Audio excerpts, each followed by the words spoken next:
Spanish লিগে FC Barcelona এবং রেও ভ্যালিকানো এফসির একটা ম্যাচ অনুষ্ঠিত হয়। ম্যাচটি শুরুর মাত্র 3 মিনিটে আমরা দেখতে পারি এফসি বার্সেলোনার রাইট উইঙ্গার স্ট্রাইকার লামিন ইয়ামালের অসাধারণ একটা অ্যাসিস্টে গোল করে বার্সেলোনার প্রাইমারি স্ট্রাইকার পজিশনে থাকা রবার্ট লিওয়ানদস্কির গোলে মাত্র 3 মিনিটেই এফসি বার্সেলোনা 1-0 গোলে এগিয়ে যায় রেও ভ্যালিকানো এফসির থেকে।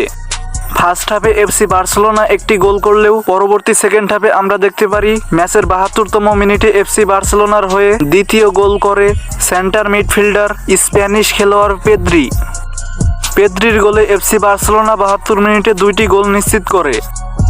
ম্যাচের 3 মিনিট পরেই মাত্র 75 মিনিট সময়ে এফসি বার্সেলোনার হয়ে তৃতীয় গোল করে রোনাল্ড এরাউজোর অসাধারণ একটা অ্যাসিস্টে গোল করে পেদ্রি। শেষ পর্যন্ত আমরা দেখতে পারি এফসি বার্সেলোনা রেও ভ্যালিকানো এফসিকে 3-0 গোলে হারিয়ে পয়েন্ট টেবিলের দ্বিতীয় স্থান শক্ত করে।